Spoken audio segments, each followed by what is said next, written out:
Controller had sent Edward to the works to be mended. Near the works station, Edward noticed a narrow-gauge engine standing in an open-sided shed. "That's Skarloey," he thought. "What's he doing there?"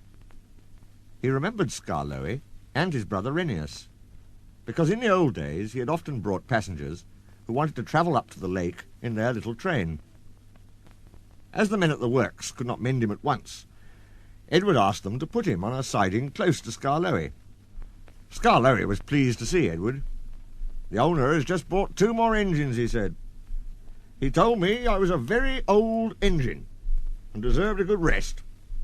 He gave me this shed so that I could see everything and not be lonely. But I am lonely all the same," he continued sadly. "I miss Renius very much. Yesterday one of the new engines pushed him on a truck, and now he's gone to be mended. I wish I could be mended too, and pull coaches again." "Have your coaches got names?" asked Edward. "Oh, yes. There's Agnes, Ruth, Jemima, Lucy and Beatrice. Agnes is proud. She has cushions for first-class passengers.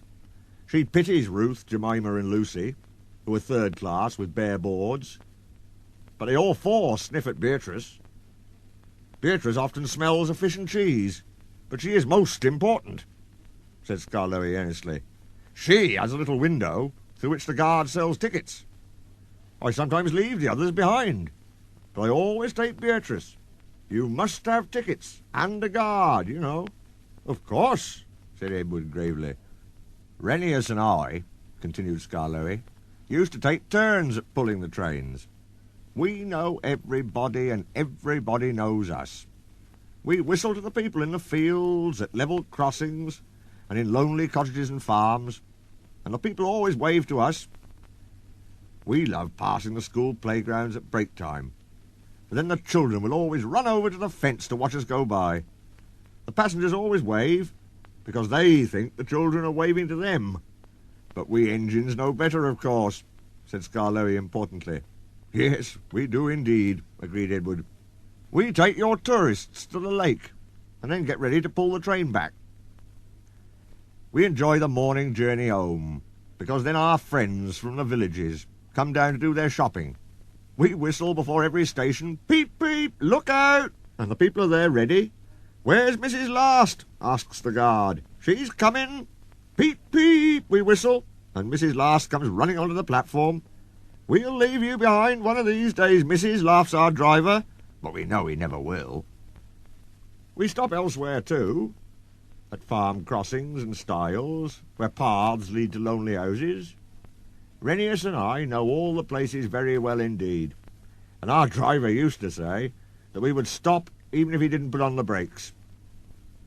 Sometimes on market day, Ruth, Jemima and Lucy were so full of people that the guard would allow third-class passengers to travel in Agnes. She didn't like that at all, and would grumble, 'First-class coach, third-class people.' That made me cross. 'Shut up,' I'd say, 'or I'll bump you.' That soon stopped her rudeness to my friends. Just then, some workmen came. 'We're going to mend you now, Edward,' they said. 'Come along.' Well, goodbye, Skarloey. Thank you for telling me about your railway. It's a lovely little line.' 'It is, it is. Thank you for talking to me, Edward. You've cheered me up. Goodbye.' Skarloey watched Edward being taken back to the works. Then, shutting his eyes, he dozed in the warm afternoon sun. He smiled as he dozed, for he was dreaming, as old engines will, of happy days in the past.